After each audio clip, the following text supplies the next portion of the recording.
The frame drum, represented in the hands of the goddess or her priestess, illustrated her power to create the universe with one stroke of her drum, with one beat of her primordial heart. And everything vibrates into existence. This is one of Layne's slides, slide number 42, in fact, of Cybele, the Great Mother Goddess, who beats the drum, the pulse of all life. And I've shown you images of her before because she was just, prolifically depicted in artifacts and in stone and clay, etc. And I even wrote here, because I printed this out, the pulse of all life. I love her. I love her face.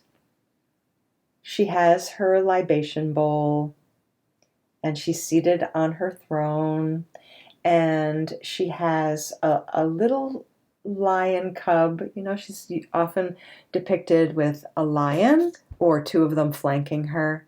So here, this one is on her lap.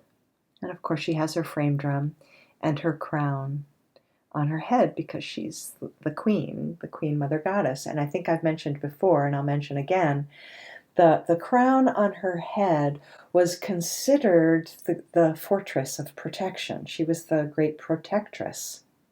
And we humans live within the walls of her crown, of that fort.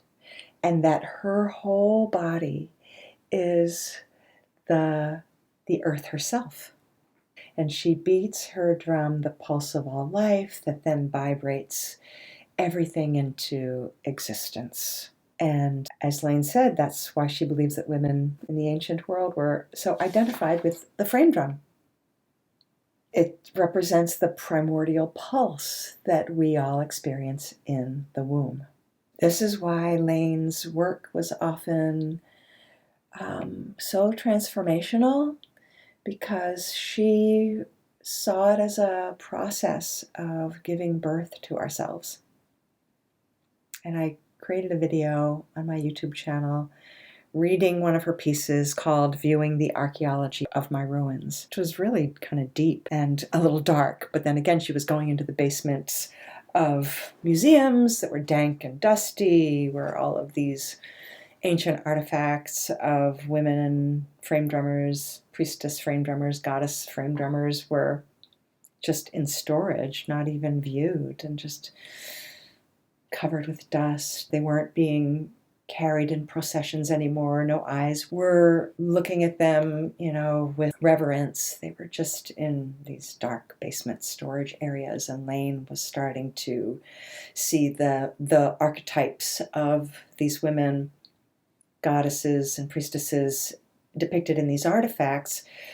She was not only seeing the archetype that they represented in ancient times, but as an archetype for modern times. Defaced, not acknowledged, stored away,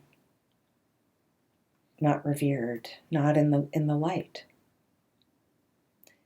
and not connecting to other women as a source of empowerment, spiritual empowerment especially.